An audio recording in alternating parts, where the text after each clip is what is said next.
केंद्र सरकार 3 कृषि कानूनों की वापसी के लिए सोमवार को लोकसभा में एक नया बिल पेश करेगी।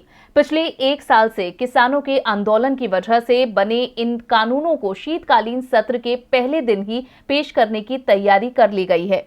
लोकसभा की वेबसाइट पर अपलोड की गई शीतकालीन सत्र की कार्यसूची में इस बिल का जिक्र किया गया है। कार्यसूची में लिखा है कि कृषि मंत्री नरेंद्र सिंह तोमर 3 कृषि कानूनों को निरस्त करने के लिए एक बिल पेश करेंगे।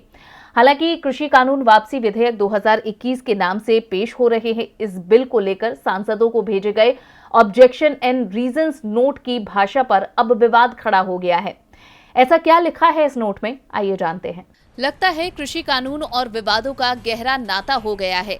इन कानूनों की वजह से सरकार किसी न किसी पचड़े में फंस ही जाती है। एनडीए के कई सहयोगियों ने कृषि कानून के विरोध में गठबंधन छोड़ दिया। बीजेपी को चुनावों में हार मिली। इसके बाद सरकार ने कानून वापस लेने का मन बनाया, तो वो भी बड़े भारी मन से। और अब ये सब झलक रहा है सरकार के उस खत में जो उसने सांसदों को भेजा है। इस नोट में कहा गया है कि 3 कृषि कानूनों के खिलाफ किसानों का सिर्फ एक छोटा सा समूह ही विरोध कर रहा है।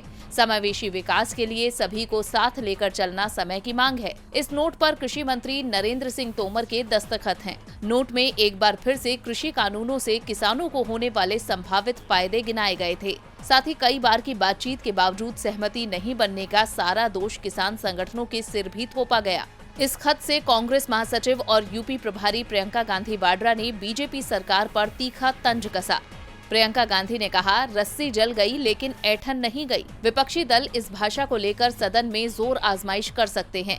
मुख्य विपक्षी दल कांग्रेस ने अपने सभी सांसदों को सदन में मौजूद रहने के लिए व्हीप जारी किया है, जबकि भाजपा ने भी अपने सभी सांसदों को व्हीप जारी किया। कांग्रेस को इस मुद्दे पर ममता बनर्जी की पार्टी तृणमूल कांग्रेस के भी सांसदों का साथ मिल सकता है, जो सांसदों की संख्या के लिहाज से लोकसभा में तीसरे नंबर की सबसे बड़ी पार्टी है।